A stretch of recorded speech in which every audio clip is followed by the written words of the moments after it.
Welcome everyone to our YouTube channel. आज के video में हम आपको क्या पढ़ाएंगे, how to solve simultaneous equations with two unknown in calculator.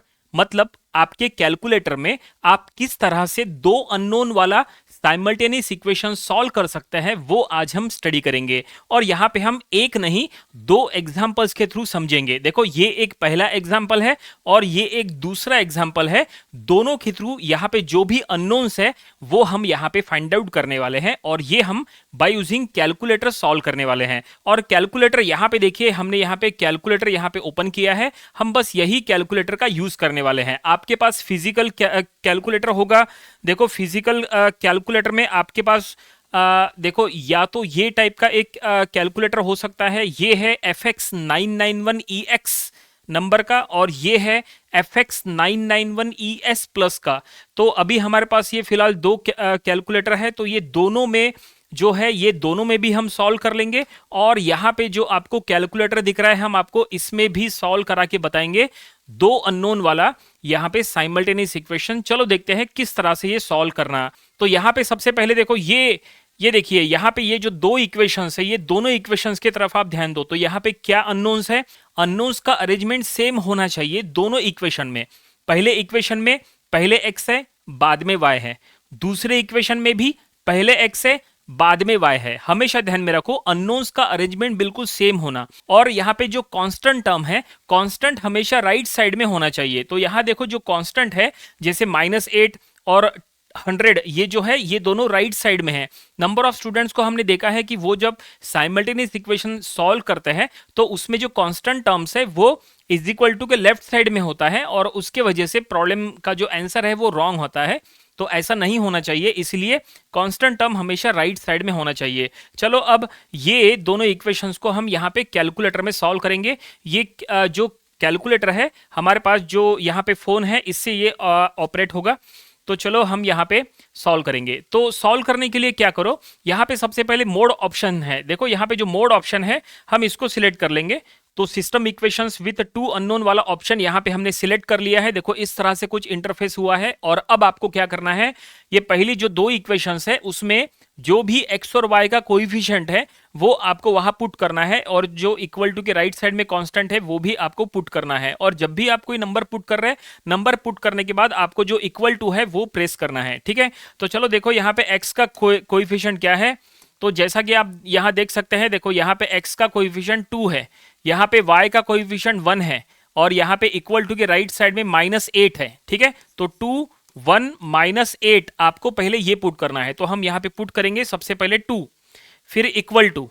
ठीक है, देखो जो हम पुट कर रहे हैं वो यहाँ पे स्क्रीन पे आएगा। देखो यहाँ पे जो है ये पहले ABC, इसका मतलब ये x का कोएफिशिएंट, ये y का कोएफिशिएंट, और ये इक्वल टू के राइट साइड वाला टर्म। ठीक है, देन यहाँ पे y का कोएफिशिएंट 1 है तो लिखेंगे 1 equal to. Then equal to के राइट साइड में -8 है तो हम लिखेंगे -8। ठीक है, देखो -8 यहाँ पे आ गया, और अब इक्वल टू, तो देखो यहाँ पे आ गया ये 2 1 और ये -8। हमेशा ध्यान में रखो, माइनस जो है, माइनस को आपको इग्नोर नहीं करना है। अगर आपने माइनस को इग्नोर किए तो समझ लो आपका आंसर जो है वो रॉन्ग हो जाएगा। ठीक है, तो हो गया, पहले इक्वेशंस का डाटा हमने पुट कर दिए। अब चलो सेकंड इक्वेशन में एक्स वाई का कोएफिशिएंट क्या है। देखो, x का कोएफिशिएंट यहाँ -8, ठीक है, y का कोएफिशिएंट यहाँ पे क्या है 10, ओके, और इक्वल टू के राइट साइड में क्या है 100। तो ये आपको दिख रहा है -8 10 एंड 100। तो हम यहाँ पे ये लिख लेंगे, क्या कहा पहले, -8 इक्वल टू, देखो यहाँ पे चला गया, देन इसके बाद है 10 इक्वल टू, और फिर है इक्वल टू के राइट साइड में 100 इक्वल टू। देखो यहाँ पे पूरा डाटा जो है आ चुका है, और अब इक्वल टू प्रेस करो तो आपको x और y की फाइनल वैल्यू जो है वो मिल जाएंगी। सो इक्वल टू की है तो ये देखो x की वैल्यू मिल चुकी है -6.428, और अब जो ये रिजल्ट है वो हम यहाँ पे लिख लेंगे। तो चलो यहाँ पे लिखते हैं। ठीक है, क्या मिला है, x का वैल्यू हमें मिला है, x का वैल्यू 6.428 माइनस में 6.428, एंड y का रिजल्ट हमें क्या मिला है, इक्वल टू करो तो y का रिजल्ट हमें मिल चुका है 4.857। तो ये हमें x और y का रिजल्ट जो है वो यहाँ पे मिल चुका है। और फाइनली पहली दो इक्वेशंस यहाँ पे सॉल्व हो चुकी है। और एक बात का इसमें आपको ध्यान रखना है कि जब कभी भी आप ये जब कभी भी आप ये दोनों इक्वेशंस का डाटा कैलकुलेटर में पुट कर रहे हैं तो कैलकुलेटर में पुट करते समय एक्स और वाई का अरेंजमेंट आपको हमेशा पहले चेक करना है कि एक्स पहले है या वाई पहले है, तो आपको उसी के अकॉर्डिंग सॉल्व करना है। देखो यहाँ एक्स पहले है, उसके बाद वाई है, सेकंड इक्वेशन में भी एक्स पहले है, उसके बाद वाई है, तो ये अननोन्स का अरेंजमेंट आपको चेक करना है। अननोन्स का अरेंजमेंट बिल्कुल सेम होना चाहिए, और जो अननोन्स का अरेंजमेंट होता है आंसर भी उसी के अकॉर्डिंग आता है। यहाँ पे एक्स पहले है तो जो फाइनल आंसर आएगा उसमें एक्स का वैल्यू जो है, एक्स का जो आंसर है वो पहले आएगा, और जो नेक्स्ट जो अननोन है वाई, उसके बाद जो है उसका जो आंसर है वाई, वो वाई का आंसर उसके बाद आएगा। ठीक है, तो जो अननोन्स का अरेंजमेंट रहेगा आंसर भी उसी के अकॉर्डिंग आएगा। ठीक है, अगर यहाँ पे एक्स वाई है, देखो पहले इक्वेशन में अगर एक्स वाई है, लेकिन सेकंड इक्वेशन में अगर वाई एक्स के फॉर्म में अगर हो और आपने अगर उसी फॉर्म में अगर डाटा अगर आपने पुट किए तो आपका आंसर 100% रॉन्ग हो जाएगा। ठीक है, चलो ये पहला एग्जांपल तो हो गया। अगर आपको इसमें कोई डाउट है तो चलो सेकंड एग्जांपल की तरफ चलते हैं। देखो ये सेकंड एग्जांपल आपके सामने है, ये सेकंड एग्जांपल हम यहाँ पे सॉल्व करेंगे, लेकिन ये दोनों एग्जांपल में डिफरेंस क्या है? देखो डिफरेंस यहाँ पे ये है, इसमें कोई भी साइन या कॉस वाला टर्म नहीं था, लेकिन इसमें देखो साइन और कॉस वाला टर्म है। इसका मतलब ये ट्रिग्नोमेट्रिक यहाँ पे वर्ड्स आ गए, साइन कॉस टैन जो है ये ट्रिग्नोमेट्रिक वर्ड्स होते हैं। तो ये ट्रिग्नोमेट्रिक वर्ड्स जब भी होते हैं, ट्रिग्नोमेट्रिक एंगल जब भी आप इसका यूज करोगे तो आपका कैलकुलेटर डिग्री मोड में होना चाहिए। हमेशा ध्यान में रखो, कैलकुलेटर अगर डिग्री मोड में नहीं है तो फिर आपका आंसर 100% रॉन्ग आएगा। ठीक है, साइन कॉस टैन इस तरह से जो भी ट्रिग्नोमेट्रिक एंगल्स दिए हैं तो कैलकुलेटर डिग्री मोड में होना चाहिए, और डिग्री मोड के लिए कैलकुलेटर में ऑप्शन होता है, आपको उसका यूज करना है। अगर आपके पास ये कैलकुलेटर है FX991EX, या अगर आपके पास देखो, अगर आपके पास ये वाला भी अगर कैलकुलेटर है तो जो है आपके कैलकुलेटर में शिफ्ट मोड अगर आप करेंगे, just a minute, shift mode अगर आप करेंगे तो आपको डिग्री का ऑप्शन मिल जाएगा। देखो कैलकुलेटर में अलग अलग टाइप के कैलकुलेटर्स होते हैं, उसमें ये फंक्शन कहीं और हो सकता है, ज़रूरी नहीं है कि अभी हमने शिफ्ट मोड बताया है तो आपके कैलकुलेटर में भी वही हो। वैसे अगर आपको चलो जूम करके बताते हैं ये कैलकुलेटर में वो फंक्शन कहाँ पे है। ये कैलकुलेटर FX991EX, इसमें ये फंक्शन जो है एंगल वाला डिग्री मोड में है कि नहीं वो अगर आपको जानना है तो शिफ्ट मोड दबा दो। शिफ्ट मोड करने से जो है देखो एंगल इनपुट ऐसा लिख के आ रहा है, सॉरी क्या है, एंगल यूनिट लिख के आ रहा है 2 नंबर पे। तो वो अगर हम दबाएंगे तो डिग्री, रेडियन, ग्रेडियंट ऐसे 3 ऑप्शंस आते हैं इसमें। तो उसमें से डिग्री जो है वो आपको सिलेक्ट करना है 1 नंबर करके, तो यहाँ पे स्क्रीन के ऊपर डी लिख के आ जाएगा। ठीक है, स्क्रीन के ऊपर डी अगर लिखा है तो समझना कि वो डिग्री मोड में है। स्क्रीन के ऊपर यहाँ अगर आर लिखा है तो समझना वो रेडियन मोड में है, और अगर वो वहां पे अगर जी लिखा है तो समझना कि वो ग्रेडियन मोड में है। ठीक है, चलो दूसरा कैलकुलेटर जो है उसमें भी बता देते हैं। देखो ये कैलकुलेटर जो है, ये कैलकुलेटर ये है FX991ES+। ठीक है, इसमें जो है शिफ्ट मोड करने से यहाँ पे देखो डिग्री ऑप्शन आ रहा है, डिग्री, रेड, ग्रेड, यहाँ पे ऐसे लिखा है, तो डिग्री के लिए 3 प्रेस करना है तो यहाँ पे जो है वो डिग्री मोड में आ जाएगा। ठीक है, और इस टाइप के कैलकुलेटर में अगर आपको ये कैलकुलेशन करना है तो आपको क्या करना है, मोड में जाना है और इक्वेशन में जाना है। मोड में जाके देखो आपको जूम करके बताते हैं, मोड में इक्वेशन में जाना है और इक्वेशन में यहाँ पे जो है फर्स्ट ऑप्शन ले लेना है। ठीक है, फर्स्ट ऑप्शन लिए तो फिर आपके पास जो कुछ ऐसा आएगा जिसमें 0 0 ऐसा लिख के आ रहा है, तो फिर आपको क्या करना है, इसके कोएफिशिएंट्स पुट करना है 2 1 -8।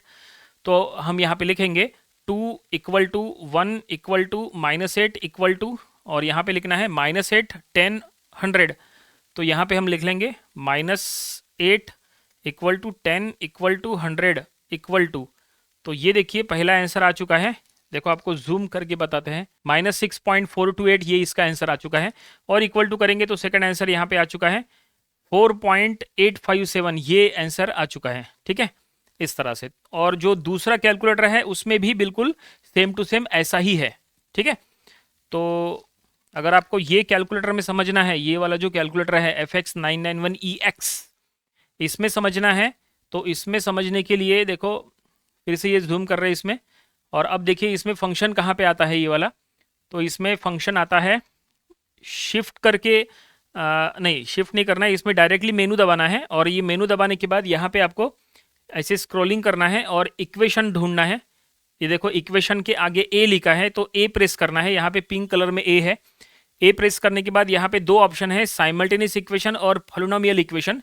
तो उसमें से साइमल्टेनियस इक्वेशन का 1 नंबर दबाना है और यहाँ पे नंबर ऑफ अननोन सिलेक्ट करना है। आपको देखना है कि आपके पास आपकी इक्वेशन में जो आप इक्वेशन सॉल्व करना चाह रहे हो उसमें कितने अननोन है, 2 है कि 3 है कि 4 है। तो अभी हम दो इक्वेशन दो अननोन के लिए सॉल्व कर रहे हैं, तो यहाँ पे आपको 2 सिलेक्ट करना है, तो हम 2 सिलेक्ट कर लेंगे।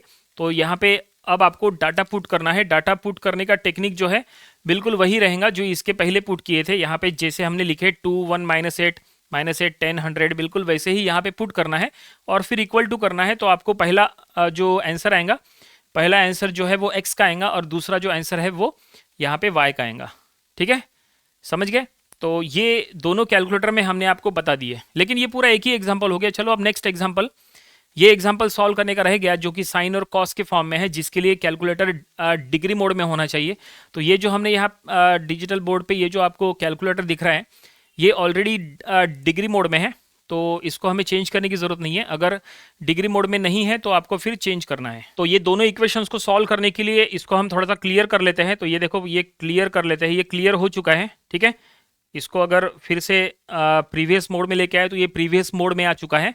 और अब चलो ये दोनों इक्वेशंस को हम यहाँ कैलकुलेटर में सॉल्व करेंगे और आर ए आर बी का वैल्यू फाइंड आउट करेंगे। तो किस तरह से होता है, तो फिर से हम मोड में जाएंगे और इक्वेशन सिलेक्ट कर लेंगे।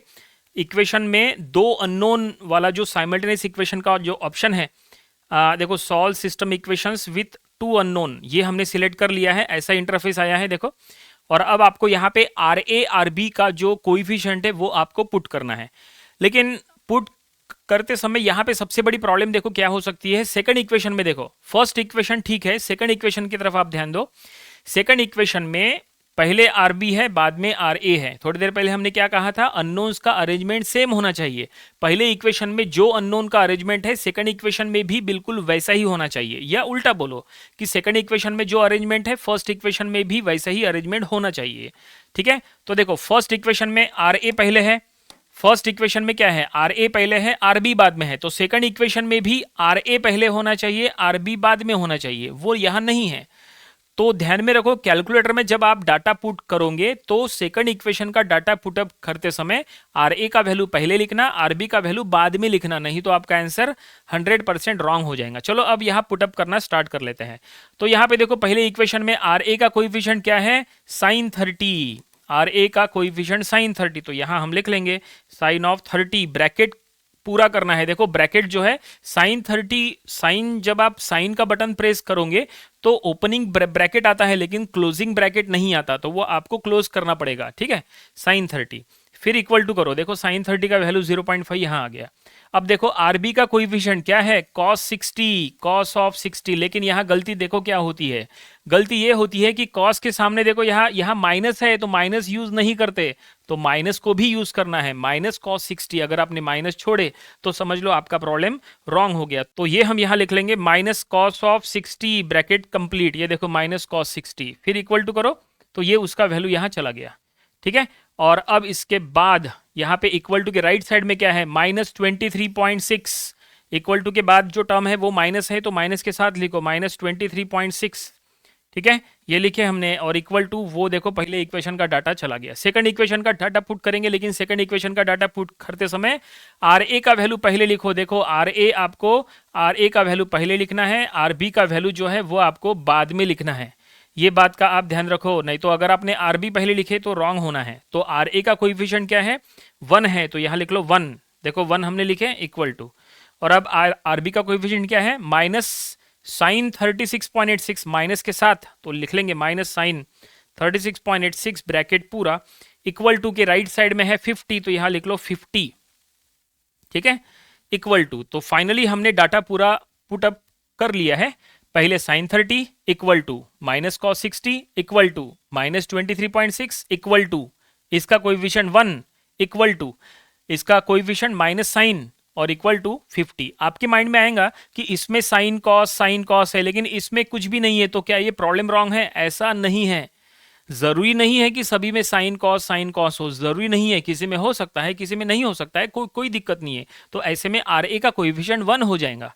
ठीक है, अभी जैसे यहाँ पे आपने देखा कि y है, यहाँ पे सिर्फ y है, वहाँ y के आगे कोई नंबर है क्या, नहीं है, तो हमने y के आगे उसका कोएफिशिएंट क्या ले लिए, 1 ले लिए। बिल्कुल उसी तरह से आर ए के सामने कुछ भी नहीं है, मतलब आर ए के सामने एज अ 1 ले लो कोएफिशिएंट।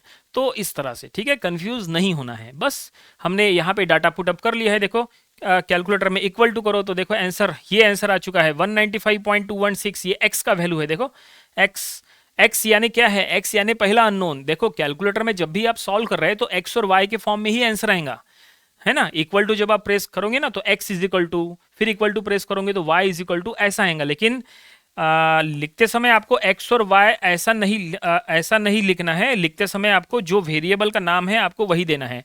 यहाँ वेरिएबल का नाम क्या है, आर ए, तो यहाँ लिख लो आर ए।